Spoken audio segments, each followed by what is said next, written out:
হাসিনার কোন পাপে শেখ মুজিবুর রহমানের ৭২ থেকে ৭৫-এর অপরাধগুলো আবার জিন্দা হয়ে উঠেছে? আমরা শেখ হাসিনার উপরে রাগ হয়ে মুক্তিযুদ্ধের উপরে রাগ দেখাবো, সেটা কোনটা? আমার তো মুক্তিযুদ্ধের উপরে রাগ লাগে না, আপনার তো মুক্তিযুদ্ধের উপরে রাগ নাই, কিন্তু যারা মুক্তিযুদ্ধের উপরে রাগ দেখায় তারা আসলে কারা? শেখ হাসিনার উপরে রাগের নাম কইরা না, আমি আবার বলছি, শেখ মুজিবুর রহমানের উপরে রিয়াকশন দেখিয়েছে। আপনি যদি শেখ মুজিবুর রহমানের উপরে রিয়াকশন দেখান, মুক্তিযুদ্ধের আপনার কি? আমি আবার বলছি, আপনি কি আমাকে এবং আমাদের সরকারকে যদি বলেন, বা বাংলাদেশ আপনাদের সরকারও তো দেখায় দেয় যে ইনু সাহেব দেখায় দেয় হাসিনা রেগে জিগান, মুজিব রেগে জিগান, আমরা তাকে জিগাবো কেন? আমারও তো হাসিনার উপরে অনেক রাগ, আমি তো জীবনে মুক্তিযুদ্ধের উপরে রাগ হইতে পারি না, শেখ মুজিবের উপরে ৭১ পর্যন্ত রাগ হইতে পারি না। তো না, আমি বলি, আমরা সরকারের তরফ থেকে যদি আপনি কোনো একটা কারণ দেখতেন যেটা মুক্তিযুদ্ধকে ডিসরিগার্ড, ডিজোন করার চেষ্টা করা হচ্ছে, তাহলে আপনি কথা বলতে পারতেন। হাসিনাকে জিজ্ঞেস করুন দিয়ে কি বোঝানো হচ্ছে? বোঝানো হচ্ছে, আপনি দেখেন ভাই, আপনি এটা কেন বুঝতেছেন না? আপনি যে হাসিনা যদি ২০১৩-তে ইলেকশনে হেরে চলে যেতেন, কেউ কে গিয়ে শেখ মুজিবুর রহমানের মুরাল ভাঙতো আগে না। কিন্তু ফারুক ভাই, আমার একটা কথা শুনেন, আমার কাছে আমি নরমাল বুঝি মুক্তিযুদ্ধ শেখ হাসিনার বা উনার বাবার নেতৃত্বে অনেকাংশেই মুক্তিযুদ্ধ হয়েছিল, পুরো অংশেই মুক্তিযুদ্ধ হয়েছিল, কিন্তু এটা কারো সম্পত্তি না রে ভাই, মুক্তিযুদ্ধ আমাদের সবার। আমরা তো বলছি, আমি হাসিনার উপরে রাগ হইছি, আমি মুক্তিযুদ্ধের লোক আমার কি? আবার এখানে আমি পরিষ্কার করতে চাচ্ছি, যারা আক্রমণ করেছেন তারা তো আমরা না, আমিও না, আমরা তো জানি না কারা ওখানে আক্রমণ করেছেন, রাইট? কিন্তু আমি যেটা বোঝাতে যাচ্ছি, মানুষের ক্ষোভের প্রসঙ্গটা, ক্ষোভটা হাসিনা হয়ে শেখ মুজিব পর্যন্ত গিয়েছে, কারণ হাসিনা তো শেখ মুজিবকে ফ্যাসিবাদের ঢাল হিসেবে ব্যবহার করেছে। কিন্তু আমি মনে করি শেখ হাসিনার অন্যায় করে দাবির মুখে পালায় যায়ও এরপরও এটা ভাঙা উচিত হয় নাই। আপনি দেখেন, খেয়াল করে, আমি আবার বলছি, দেখেন প্লিজ, আমার এটা বলেন না যে আমি বলছি এটা উচিত হয়েছে। আপনি যা বলছেন সেটা পরিষ্কার, আপনি বলছেন যে আপনি বলছেন আমি উচিত হয়নি, এই কথাটা সবসময় বলছি। আমি খুব নরম মনের মানুষ ভাই। বঙ্গবন্ধু এভিনিউর নাম পাল্টে শহীদ আবরার এভিনিউ করা হলো, খুব ভালো কাজ করছেন, এটা জিন্না এভিনিউ করে দেন, আরো ভালো। স্বাধীনতার দিবসের অনুষ্ঠান করার সময় মুক্তিযুদ্ধের মুরাল ঢেকে রাখা হয়েছে, জাতীয় জাদুঘরের মুক্তিযুদ্ধের গ্যালারি জুলাই স্পিরিট ধারণ করে সংস্কারের উদ্যোগ নেওয়া হয়েছে। সোহরাওয়ার্দী উদ্যানে ৭ই মার্চের ভাষণ তো দূরের কথা, পাকিস্তানিদের আত্মসমর্পণের দেয়াল চিত্র থাকবে না। মুক্তিযুদ্ধের নেতাদের করা হবে সহযোগী মুক্তিযোদ্ধা। এসবের মাধ্যমে আসলে মুক্তিযুদ্ধের স্মৃতি, মুক্তিযুদ্ধের নিদর্শন তখনই রাখা যাবে, সরকার থেকে বলা হচ্ছে, যখন সেগুলি জুলাই স্পিরিট ধারণ করে সমন্বয় করা হবে। ইন্টারেস্টিং, তাই না? মানে মুক্তিযুদ্ধের স্মৃতিকে জুলাই স্পিরিটের সাথে ম্যাচ করতে হবে। আমি আপনার ২-৪টা ঘটনাও বলি ভাই, তাহলে আপনি বুঝবেন। না, এটা হলো আমার আন্ডারস্ট্যান্ডিং। এই জন্যই কি সরকারি বেসরকারি উদ্যোগে এই দাবিগুলি করা হচ্ছে কিনা ছোট ছোট জায়গায়, যে মুক্তিযুদ্ধের ইতিহাস, মুক্তিযুদ্ধের স্মৃতি, মুক্তিযুদ্ধের নিদর্শন তখনই রাখা যাবে, প্রদর্শন করা যাবে, যখন যেগুলি জুলাই স্পিরিট ধারণ করে। মানে আপনার রিডিংটা কি ফারুকি ভাই? মানে আপনি কি? প্রথম কথা হচ্ছে, মুক্তিযুদ্ধ আসলে কেন হয়েছিল? মুক্তিযুদ্ধ হয়েছিল যে আমার দেশ আমি চালাবো আমার মতো করে, আমার দেশটা আরেকজন চালাবে না। কিন্তু গত ১৫ বছরে মানুষের মনে এই প্রশ্ন নানাভাবে এসছে যে বাংলাদেশটা কি বাংলাদেশ চালাচ্ছে না অন্য কেউ চালাচ্ছে? আপনাকে খেয়াল করে দিই, সুজাতা সিং ২০১৩ ইলেকশনের সময় এসে উনি কেন এরশাদকে বলছে তোমাকে ইলেকশন আসতে হবে? What is the reason? Bangladesh থেকে আমরা কি রাহুল গান্ধীকে বলি যে তোমাকে ইলেকশন আসতে হবে? এভাবে তো, তার মানে কি? তার মানে আপনি দেশটাকে এক্সপোজ করেছিলেন কমপ্লিটলি। আপনি কিছু কিছু জিনিস সারেন্ডার করেছিলেন। আপনি বলতে আমি বলছি সরকারকে, তৎকালীন সরকারকে। তো আপনি যখন একটা দেশের ফরেন মিনিস্টার এরকম বক্তৃতা দেয়নি, আমি মোদিজিকে বলে এসেছি ভারতকে, আওয়ামী লীগকে যেন ক্ষমতায় রাখে, বলে আসেনি? প্র্যাকটিক্যালি তার চাকরিটাই তাই ছিল, এবং পররাষ্ট্রমন্ত্রীদের চাকরি তাই থাকে। আচ্ছা, এবার ওবায়দুল কাদের বলেননি এই কথা? এটা সবাই বলেছে, তলে তলে সব হয়ে গেছে। এখন এইটার অর্থ কি? এটার অর্থ আপনার দেশটা আপনি চালাচ্ছিলেন, আপনার দেশটা চালাচ্ছিল অন্য আরেকটা দেশ। এটা মুক্তিযুদ্ধের কমপ্লিট কম্প্রোমাইজ।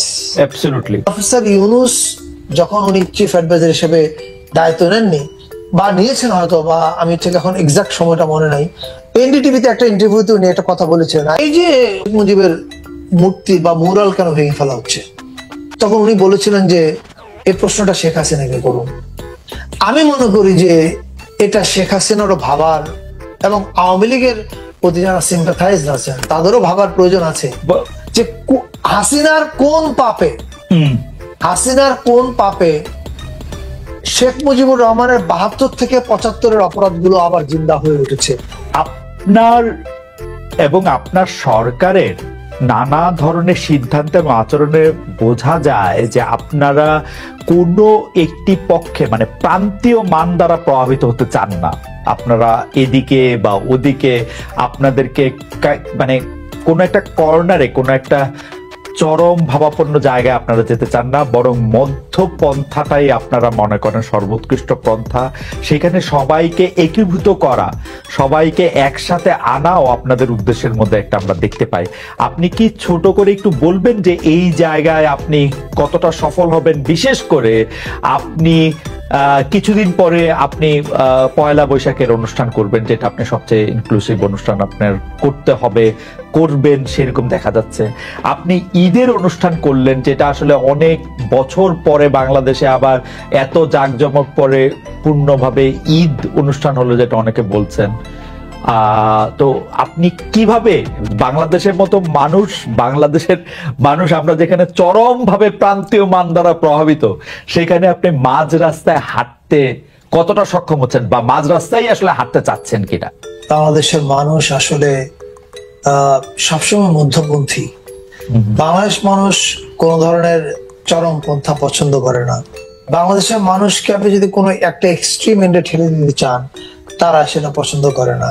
5 আগস্টের ভাঙচুর দেখে মানে আওয়ামী লীগ সরকার পালিয়ে যাওয়ার পর 5 আগস্টের ভাঙচুর দেখার পরে আমার মনে হয় আপনি হচ্ছেন অল্প কয়েকজন লোকের অন্যতম যিনি এইসব ভাঙচুরের প্রতিবাদ করছিলেন, এবং তিনি আপনি লিখেছিলেন যে শপথ নিয়ে মাননীয় প্রধান উপদেষ্টার প্রথম 32 নম্বরের বাড়িতে যাওয়া উচিত। কিন্তু আমরা কিন্তু দেখেছি যে সেই 32 নম্বর বাড়ি ভাঙা হয়েছে। আবার আমরা প্রফেসর আনু মোহাম্মদকে দেখলাম যে তিনি লিখছেন মৃত্যুর পর, মানে সঞ্জিতা খাতুন এবং 21 পদকপ্রাপ্ত লোকশিল্পী সুষমা দাসের মৃত্যুর পর লিখছেন, মৃত্যুর পর দুজনের কেউ কি রাষ্ট্রের শোক পাননি, সংস্কৃতি মন্ত্রণালয়ের কোনো কথা শুননি। কেউ বলেছেন ফারুকি এই মন্ত্রণালয়ের দায়িত্বে আছেন, তিনি একটি লাইন পর্যন্ত লিখলেন না। আপনি এটা কিভাবে দেখেন ফারুকি ভাই? মানে আচ্ছা, প্রথম দুইটা প্রসঙ্গে আসি। একটা হচ্ছে যে সবগুলো জিনিস আমাদের একটু কনটেক্সটে দেখলে আমাদের বলতে এবং বুঝতে সুবিধা হবে। হাসিনা 16 বছর যে অত্যাচার করেছে মানুষের উপর, তারপরে যে পালিয়ে গেল ভারতে, পালিয়ে যাওয়ার পরে আমাদের সকল বিবেকবান মানুষের কাজই ছিল, আমরা জানি এরকম যখন দেখেন, এটা আপনাকে একটা সহজ কথা বলি, হাসিনা যদি ভোটে ক্ষমতা থেকে যেত তাহলে ওটার কনটেক্সট আর যখন আপনাকে রক্ত দিয়ে তাড়াতে হয়েছে দুটার কনটেক্সট আলাদা। যখন আপনাকে এরকম একটা অত্যাচারী শাসককে গণ আন্দোলনের মধ্য দিয়ে তাড়াতে হয়, তখন মানুষের মধ্যে ক্ষোভ পুঞ্জীভূত হয়, একটা ঝড় হয় ভেতরে, রাইট? এখন বিবেকবান মানুষদের কাজ এই ঝড়টাকে এবং ঝড়ের কারণকে শ্রদ্ধা জানিয়েও এটা বলা যে আসুন আমরা একটু সংযত হবার চেষ্টা করি। আপনি যদি বেগম খালেদা জিয়ার আহ্বানটা দেখেন, আপনি 17 বছর ওনার চেয়ে বেশি অত্যাচারিত কেউ হয়নি। আমরা তো আওয়ামী লীগের ভয়ে কি বলে কথা কম বলতাম, চেপে থাকতাম, বা একটা স্ট্যাটাস দিয়ে পরে আবার দুইটা স্ট্যাটাস দিয়ে ওটাকে থামাতে হতো, এরকম ভাবে আমরা চলেছি। আমরা নানা সময় দেখেছি যে সংখ্যা লঘুর ধর্ম আচরণ এবং সংখ্যা গুরুর ধর্ম আচরণ আকাশ আর পাতাল তফাৎ করে। আমরা এটা আলাদা এটা নিয়ে কথা বলবো না। আমি ফেসবুকে অনেক আগে আমি একটা স্ট্যাটাস লিখেছিলাম যে পৃথিবীতে সবচেয়ে সকল সংকটের মূলে সব দেশে দেখবেন সংখ্যা গুরুদের কিছু ভূমিকা। না, এটা আপনি বলছেন, এটা আমিও খেয়াল করছি। আমি শুধু আপনাকে একটা জিনিস খেয়াল করে দিই, ধরেন আমরা যে ভারতের সাথে খুবই নতজানু কূটনীতি করতাম, ভারতের কাছে আপনি যেটাকে বলছেন অনেক কিছু ওপেন করে দেওয়া হয়েছিল, রাষ্ট্রের নাম না বললেও যেটা বলেছেন আমি এটা বলছি, সেই ব্যাপারেও আমার কোনো রকম কোনো সন্দেহ নাই। কারণ আমার রাগ ভারতের উপর, এখন আমার রাগ ভারতের উপর, সেই জন্য আমি আবার জনাব তারেক রহমানকে কোট করি। জনাব তারেক রহমান বলছেন যে এই মানে বিএনপির যে ভাইস চেয়ারম্যান, যে 15 বছর ধরে দেখতাম খালি ইন্ডিয়ান শিল্পী এখান দিয়ে আসে সেখান দিয়ে আসে, এরা আসছে 4 মাস না 5 মাস হয়েছে, খালি পাকিস্তানি শিল্পী আসে। কারণ কি? 4 গুণ 5 গুণ 6 গুণ টাকা দিয়া পাকিস্তানি শিল্পী নেওয়ার মানে কি? আমার ইন্ডিয়ার উপরে রাগ, তো সেই জন্য কি আমি এইটা আমি পাকিস্তানি শিল্পী দিয়ে দেখাবো? এটা কি মানে কি আদারাইজেশন হইতেছে ভাই? এটা আবার একটু আপনি কি আমাকে প্রশ্ন করলে আপনাকে প্রশ্ন করতেছি। জি, আমি বাংলাদেশের শিল্পী দিয়ে দেখাতে চাই। আমি আপনি জানেন যে আমি হচ্ছে একজন বাংলাদেশ পন্থী মানুষ। তার মানে এই না যে কোনো দেশের প্রতি আমার বিদ্বেষ আছে। যেমন আমি একটু আগে যে ক্রিটিসিজমটা করলাম, আমি কিন্তু আবার গাল খেয়েছিলাম সোশ্যাল মিডিয়াতে যখন বলেছিলাম যে পূজায় ইলিশ পাঠানো উচিত। এখন দেখেন, আমি এর আগে লিখেছিলাম অনেক আগে, আমি 2বার বলে দিচ্ছি খেয়াল করে। একবার লিখেছিলাম পাকিস্তানে যখন ভূমিকম্প হয় তখন আমি খুব শোক প্রকাশ করে আমার পাকিস্তানি বন্ধুদের উদ্দেশ্যে ফেসবুকে লিখেছিলাম, এবং ওটা লেখার পরে আমার স্ট্যাটাস শেয়ার করেছে অনেকে, শেয়ার করে বলেছে আগেই বলছিলাম এটা পাকিস্তানের রাজাকার, বুঝলেন? তখন আমি উত্তরে বলেছিলাম the problem is Mohammad Jafar ইকবালরা আমাদেরকে শিখিয়েছেন, আমি নাম ধরে বললাম, ভেরি সরি, এতক্ষণ আমি অনেক নাম উল্লেখ করছিলাম না, বাট এটা এখন আর আমি ধরে বললাম যে উনি লিখেছিলেন যে বিমান পাকিস্তানের উপর দিয়ে যায় আমি সেই বিমানে যাই না, বিমানে উনি চড়েন। মাই গড, কি পরিমাণ মানে হেট স্পিচ! এটা পৃথিবীর যে কোনো সভ্য দেশ হইলে তার বিরুদ্ধে আসলে। আচ্ছা, এখন আসেন, আমি তখন ওই লেখা লিখেছিলাম পাকিস্তান আমাদের বিরুদ্ধে যুদ্ধাপরাধ করেছে, তার মানে যদি পাকিস্তানের সব মানুষকে আমি ইয়াহিয়া খান মনে করি, ভেরি রং। আমার অনেক বন্ধুকে আমি চিনি যারা একজন ইয়াহিয়া খান। ভারতের অনেক নীতির সমালোচনা যখন আমি করেছি তখন আমি একটা স্ট্যাটাস লিখেছিলাম, ওইটা নিয়েও আমি সমালোচিত হয়েছি, কারণ ভাই আমি সাদা কালোতে দেখতে পছন্দ করি না। আমি তখন লিখেছিলাম যে ভারতের 100 কোটি মানুষই নরেন্দ্র মোদী না। আমার বহু বন্ধু আছে যারা মোদীর নীতির সমালোচনা করতে করতে কি বলে দিন রাত পার করছে, এবং মোদীর victim. There are people in India who are worst victim of Modi. ওকে, আমার আসলে দুইটা জিনিসের মধ্যে আপনি একটু মানে আমরা অনেকগুলি বিষয় নিয়ে কথা বলতে চাই, এটাতে আটকে থাকতে চাই না। শুধু এটা বলা যে পুলিশ বাহিনীকে দলীয় করা হয়েছিল না সরকারি করা হয়েছিল, সেটা অনেক প্রশ্ন। পুলিশ বাহিনী আসলে সরকারি বাহিনী, মানে হাসিনা সরকারের বাহিনী ছিল, এখন ডক্টর ইউনূস সরকারের বা ফারুকি সরকারের বাহিনী হবে, তাতে অসুবিধাটা কোথায়? এটা তো আর আওয়ামী লীগ করে নাই, কিন্তু তারা হয় নাই। কিন্তু আমরা 32 নম্বরের বাড়িটা ভাঙতে দেখছি, কিন্তু আসলে পরিস্থিতি অনেক নিয়ন্ত্রণে এসে যাওয়ার পরে আপনি যেটা বলছেন সেইটা কনটেক্সট ছিল, এইটার পরে এটা হয়েছে। তাও এটা নিয়ে আপনি একটা মন্তব্য করতে পারেন, কিন্তু সঞ্জিদা খাতুনের মৃত্যুতে ফারুকি ভাই একটা লাইন লিখবেন না কেন? আচ্ছা, এইটা একটা আমি জানি না, এটা অনেকগুলো রকমের উত্তর হতে পারে, রাইট? আচ্ছা, হ্যাঁ। প্রথম কথা হচ্ছে যে সঞ্জিদা খাতুন এবং ছায়ানটের কথা যদি বলি, আপনি যদি দেখতেন যে এবারের নতুন বছরের আয়োজনে আমরা ছায়ানটকে আমন্ত্রণ জানাইনি, তাহলে আপনি বলতে পারতেন যে আমরা পার্টিজান আচরণ করছি।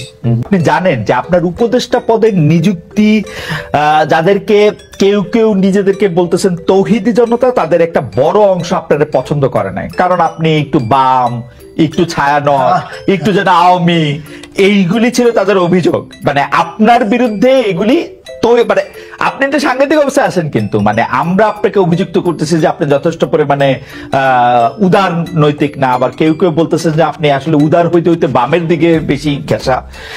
বড় একটা অংশ আপনাদের পছন্দই করে নাই, মানে যে কি বলে জানি, মানে তাদের। এমনকি এর প্রতিবাদে সোশ্যাল মিডিয়ায় শুরু থেকে মানে আপনাকে পদচ্যুত করতে হবে বা আপনাকে পদত্যাগ করতে হবে, এরকম একটা অভিযোগ ছিল। অনেক বড় বড় ইনফ্লুয়েন্সাররা আপনার নিয়োগটার পরে তারা এই পুরো সরকারের প্রতি খেপে গেছিল যে না, সরকার সবচেয়ে খারাপ কাজ করছে, ফারুককে নিয়োগ দিছে। এই যে তৌহিদি জনতা বলতেছি আমরা, যারা বা যারা ইনফ্লুয়েন্সার, তারা সবাই হাসিনা সরকারের বিরুদ্ধে কিন্তু বড় ধরনের ভূমিকা রাখছিল, পতন আন্দোলনের সমর্থক ছিল, উৎসাহ ছিল, সক্রিয় ছিল। দায়িত্ব যখন আপনি পালন করেন তখন এদের মন রক্ষাটাও কি আপনার মাথার মধ্যে অনেক বেশি থাকে কিনা, যে মানে আমার কারণ কোন নির্দিষ্ট কারো মন রক্ষা না, আমি পুরো বাংলাদেশের কথা ভাবি। আমি যখন চেয়ারে বসছি তখন কিন্তু আর আমি ফিল্ম মেকার মোস্তফা সরোয়ার ফারুকী নাই। আমি যখন চেয়ারে বসেছি তখন আমাকে বাংলাদেশের সব মানুষের কথা ভাবতে হয়।